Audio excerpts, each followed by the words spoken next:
నమస్కారం. Osmania university law master క్లాస్కు స్వాగతం. ఈరోజు మనం ఇండియన్ కాంట్రాక్ట్ యాక్ట్ 1872లోని ఒక పవర్ఫుల్ టాపిక్ పైన దృష్టి పెడుతున్నాం. అదే కాంట్రాక్ట్ ఆఫ్ ఏజెన్సీ. సెక్షన్ 182 నుండి 238 వరకు ఉన్న ఈ నిబంధనలు వాణిజ్య ప్రపంచాన్ని ఎలా శాసిస్తాయో ఈ సెషన్లో మనం డీకోడ్ చేద్దాం. రండి, ఏమాత్రం ఆలస్యం చేయకుండా సబ్జెక్ట్లోకి వెళ్ళిపోదాం. మరి ఈ ఏజెన్సీ సంబంధం ఎలా మొదలవుతుంది, ఎలా ముగుస్తుంది అనే పూర్తి జీవిత చక్రాన్ని మనం ఈ ఆర్డర్లో కవర్ చేయబోతున్నాం. ముందుగా ఏజెన్సీ ఒప్పందం నిర్వచనం, ఆ తర్వాత ఏజెంట్ హక్కులు మరియు విధులు, అధికార బదిలీ నియమాలు, బాధ్యత మరియు మూడవ పక్షాల పాత్ర, చివరగా ఏజెన్సీ ముగింపు. మొదటి భాగం ఏజెన్సీ ఒప్పందం నిర్వచనం. అసలు ఈ త్రిపక్ష సంబంధం అంటే ఈ ట్రైపార్టైట్ రిలేషన్షిప్ ఎలా పుడుతుందో చూద్దాం. ముందుగా సెక్షన్ 182. ఏజెంట్ అంటే ఎవరు? సింపుల్గా చెప్పాలంటే వేరొకరి కోసం పనిచేయడానికి లేదా మూడవ పక్షాలతో డీల్ చేయడానికి నియమించబడిన వ్యక్తిని ఏజెంట్ అంటాం. మరి ఈ ఏజెంట్ ఎవరికైతే ప్రాతినిధ్యం వహిస్తాడో ఆ అసలు వ్యక్తిని ప్రిన్సిపల్ అంటాం. ఇక్కడ ఏజెంట్ అనేది కేవలం ఒక బ్రిడ్జ్ లాంటివాడు. థర్డ్ పార్టీతో జరిగే ఒప్పందాలకు నేరుగా ప్రిన్సిపాల్ను చట్టబద్ధంగా బాధ్యుడిని చేయడమే ఏజెంట్ ప్రధాన విధి. ప్రాక్టికల్గా ఇది ఎలా వర్కౌట్ అవుతుందో ఒక చిన్న ఉదాహరణతో చూద్దాం. ఒక వ్యక్తి ముంబైలో నివసిస్తున్నాడు, కాని అతనికి ఢిల్లీలో ఒక షాప్ ఉందనుకుందాం. ఆ షాప్ వ్యవహారాలు చూసుకోవడానికి వేరొకరిని నియమిస్తాడు. ఇక్కడ అధికారం ఇచ్చిన వ్యక్తి ప్రిన్సిపల్, పని చూసుకునే వ్యక్తి ఏజెంట్. అలాగే బ్యాంక్ లావాదేవీల కోసం ఎవరైనా నియమిస్తే ఆ బ్యాంక్ అనేది థర్డ్ పార్టీ అవుతుంది. ఏజెంట్ చేసే పనుల వల్ల ఆ థర్డ్ పార్టీ చట్టబద్ధంగా నేరుగా ప్రిన్సిపాల్కి కనెక్ట్ అవుతుంది. ఈ పాయింట్ దగ్గరే మనం ఒక ఆసక్తికరమైన చట్టపరమైన ట్విస్ట్ చూడాలి. సాధారణంగా కాంట్రాక్ట్ లా అనగానే గుర్తుకొచ్చేది ప్రతిఫలం లేదా కన్సిడరేషన్ కదా. కన్సిడరేషన్ లేనిదే కాంట్రాక్ట్ చెల్లదు అనేది బేసిక్ రూల్.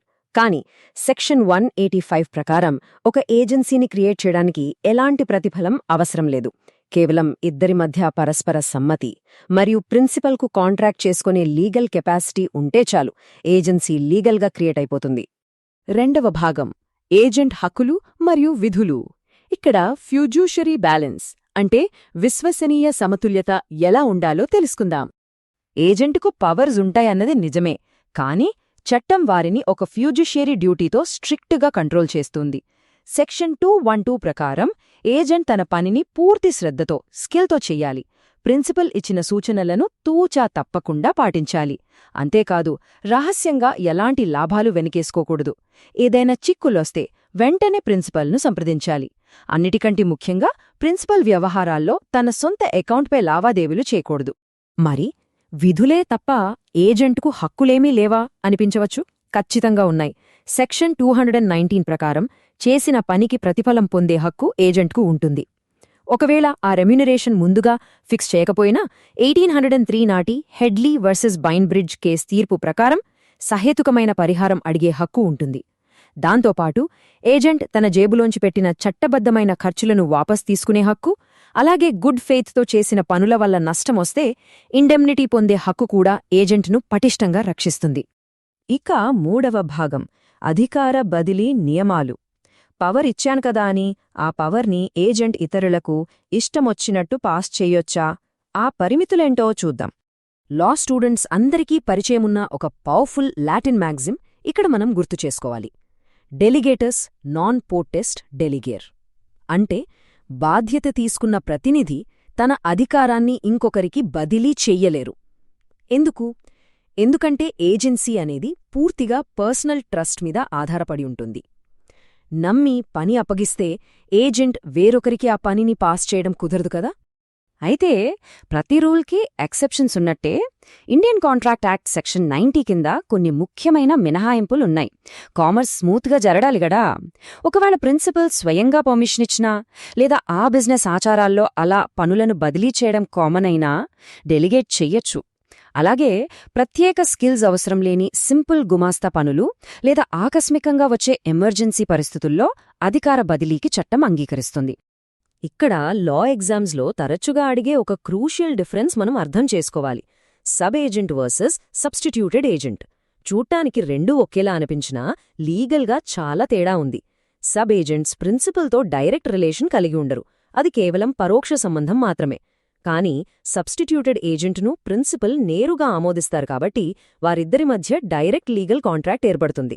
ఈ చిన్న డిఫరెన్స్ అర్థం చేసుకోపోతే ప్రాక్టీస్లో భారీ లయబిలిటీస్ ఫేస్ చేయాల్సొస్తుంది. ఇప్పుడు 4వ భాగం బాధ్యత మరియు 3వ పక్షాలు. కమర్షియల్ లాలో అత్యంత కాంట్రవర్షియల్ ఫేజ్ ఇదే. పనులు బెడిసికొడితే ఎవరు బాధ్యత వహించాలి? ఇక్కడొక ఇంట్రెస్టింగ్ క్వశ్చన్. సాధారణంగా ఏజెంట్ చేసే పనులన్నిటికీ ప్రిన్సిపల్ ఒక షీల్డ్లాగా, అంటే ఒక రక్షణ కవచంలాగా ఉండి కాపాడతాడు. కాని ఆ చట్టపరమైన కవచం అదృశ్యమైపోయి ఏజెంట్ స్వయంగా థర్డ్ పార్టీకి ఎప్పుడు జవాబుదారీ అవుతాడు? ఆ రిప్రజెంటేటివ్ లిమిట్స్ ఎప్పుడు దాటుతారు? ఈ పరిస్థితులు ఆ పాయింట్ను పర్ఫెక్ట్గా ఎక్స్ప్లెయిన్ చేస్తాయి. సెక్షన్ 230 ప్రకారం ప్రిన్సిపల్ ఒక ఫారిన్ పర్సన్ అయినా లేదా థర్డ్ పార్టీకి ప్రిన్సిపల్ ఎవరనే విషయం ఏజెంట్ చెప్పకపోయినా అప్పుడు ఏజెంట్ స్వయంగా లయబుల్ అవుతాడు. అలాగే ఏజెంట్ తన లిమిట్స్ క్రాస్ చేసి పనిచేసినప్పుడు ప్రిన్సిపల్ దాన్ని ఆమోదించకపోయినా లేదా ప్రామిసరీ నోట్స్ లాంటివి ఏజెంట్ తన సొంత పేరు మీద ఎగ్జిక్యూట్ చేసినా దానికి పూర్తి బాధ్యత ఏజెంట్దే. కాని వెయిట్, నాణ్యానికి ఇంకోవైపు కూడా చూద్దాం. సెక్షన్ 238 ప్రకారం కోర్స్ ఆఫ్ బిజినెస్లో, అంటే వ్యాపార వ్యవహారాల సమయంలో ఏజెంట్ ఏదైనా ఫ్రాడ్ లేదా తప్పు ప్రాతినిధ్యం వహిస్తే ప్రిన్సిపల్ నాకేం సంబంధం లేదు అని చేతులు దులుపుకోలేరు.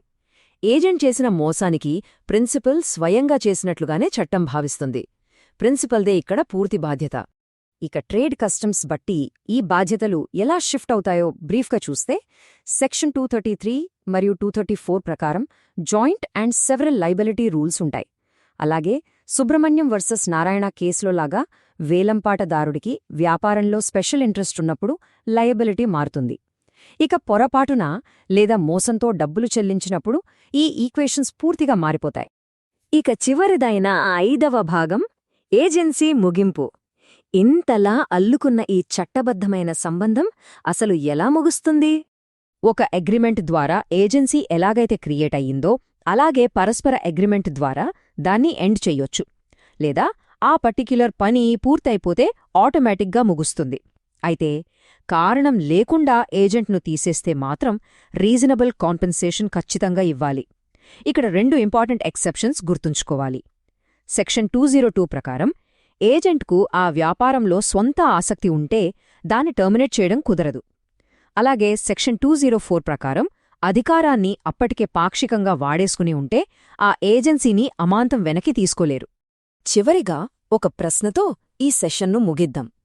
గ్లోబల్ కామర్స్ స్పీడ్ పెరిగే కొద్దీ నేటి ఈ డిజిటల్ యుగంలో ప్రిన్సిపల్, పవర్ మరియు ఏజెంట్ లయబిలిటీ మధ్య ఉన్న ఈ సున్నితమైన బ్యాలెన్స్ భవిష్యత్తులో ఎలా నిలబడుతుంది? 1872 నాటి చట్టం ఈనాటి సంక్లిష్టతలను ఎంత అద్భుతంగా బ్యాలెన్స్ చేస్తుందో కదా! ఈ కాన్సెప్ట్ను మరింత డీప్గా విశ్లేషించండి. మళ్ళీ మరొక ఆసక్తికరమైన లీగల్ టాపిక్తో కలుద్దాం. అంతవరకు సెలవు.